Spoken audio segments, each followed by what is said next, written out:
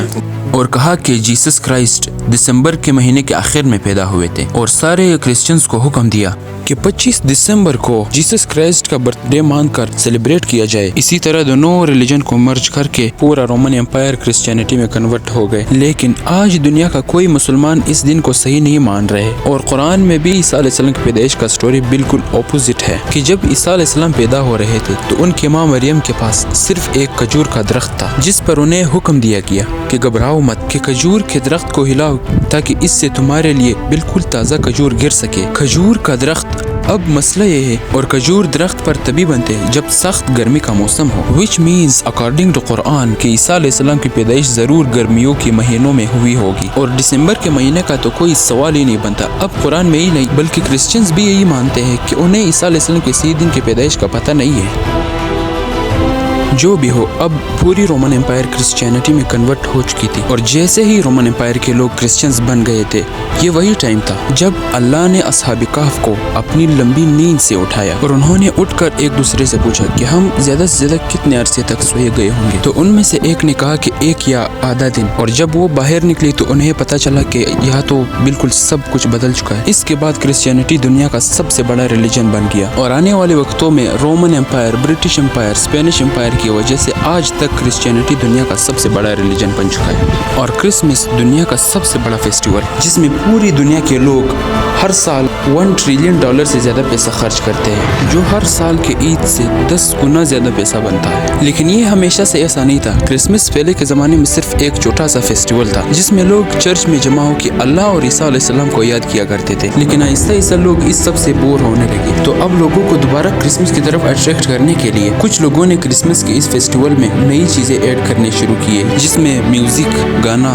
شراب، اور سب سے بڑا ایڈیشن جو کیا گیا وہ تھا سینٹا کلاس، جو پرانے زمانے میں ریئل کرسچن اسکالر تھے۔ سینٹ نیکولس جو اپنی جنرosity کی وجہ سے پورے کرسچنز میں مشہور تھے۔ آج سے 150 سال پہلے جب سینٹا کلاس کو انٹروڈیوس کرا گیا تو وہ زیادہ تر گرین یا بلو کپڑے پہن کر بچوں کو گفٹس دیا کرتا تھا، اور آہستہ آہستہ کوکا کولا سینٹا کلاس کا اپنے ایڈز میں یوز کرنے لگے، اور اس کے کپڑوں کو گرین کلر سے بدل کر بالکل اپنی بوٹلز کی طرح ریڈ اور وائٹ دکھایا گیا۔ تو پچھلے 25 دسمبر کو دنیا کا سب سے بڑا فیسٹیول کرسمس، جو چائنا اور انڈیا میں بھی منایا گیا، جس پر پوری دنیا میں $1 ٹریلین سے بھی زیادہ کا بزنس ہوتا ہے۔ اور یہ $1 ٹریلین اتنا زیادہ پیسہ ہے کہ اگر مسلمانوں کے 10 سال کی عیدوں کو ملایا جائے تب بھی وہ 1 سال کی کرسمس سے کم بنتا ہے۔ سو سبسکرائب۔